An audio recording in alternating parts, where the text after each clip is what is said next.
Moi, je trouve que ce qu'elle a fait depuis, ben, se débrouille pas mal. Hein. Ah ouais, non. Vous allez voter? Moi, je vais voter Maryse. Hein. Eh oui. Pour des tas de raisons, mais moi, je trouve que c'est quelqu'un d'honnête par rapport dans ce monde politique où c'est pas toujours le cas, et c'est important. Voilà. Eh ben parfait, merci bien. Bonne fin de journée.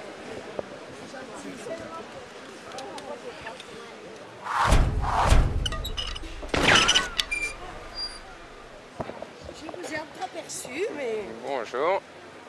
Donc alors, Madame Joassin, bonjour. Déjà, alors c'est un grand changement, tout ce qui s'est passé sur Aix, puisqu'apparemment, au niveau du Conseil d'État, c'est une première par rapport à ce genre de situation. Pour vous, quelle est votre opinion?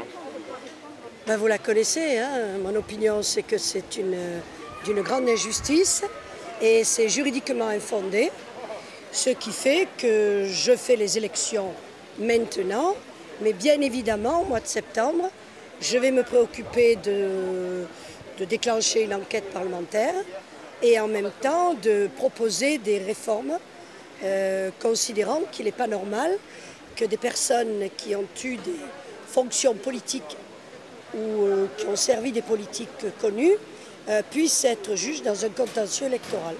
Voilà, c'est pas plus compliqué que ça. Alors, ensuite, pour le commun des mortels, quelqu'un, on va dire, moi, j'y comprends rien.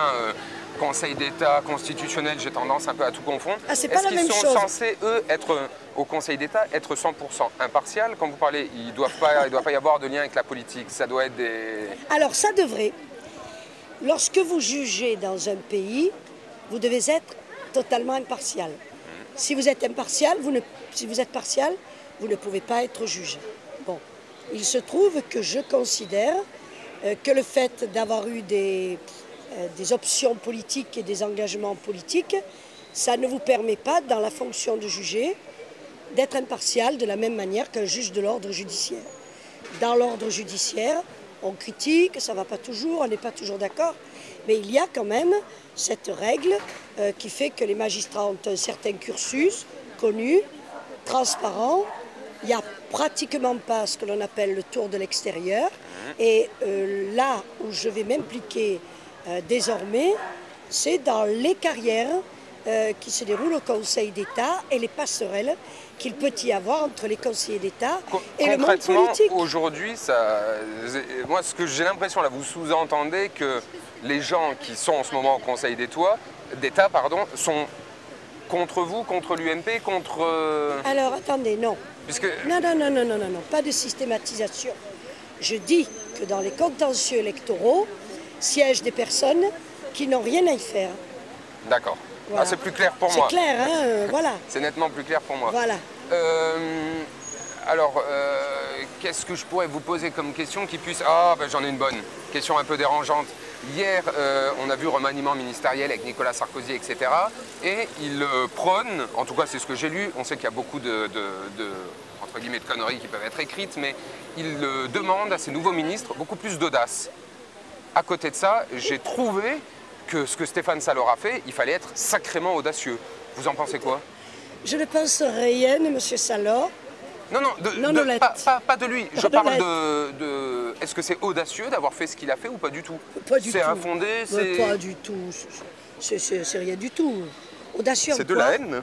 Audacieux en quoi? Non, c'est pas de la haine, c'est du mépris. C'est du mépris? Totalement, oui. Mais mépris par rapport à qui? Aux institutions? Par rapport, non. Aux exploits, à vous? Non, mais du mépris par rapport à certains comportements. Tout, j'irai pas plus loin. Je n'ai pas envie ni de parler ni de M. Salor, ni de M. Medvedovski. Pas d'eux. Moi, je parle de... J'ai envie de parler de ce que j'ai fait pour cette ville, pour laquelle je travaille sans arrêt depuis 7 ans. Tout n'a pas parfait, mais on a fait des réalisations extraordinaires. Et j'ai envie de parler de ce que je vais faire. Je n'ai pas envie de parler de gens qui ont eu des comportements dont j'aurai l'occasion de parler dans l'avenir. D'accord. Alors nous, quand on se balade, on voit que les Aixois sont moins intéressés par les partis, ils n'y croient plus.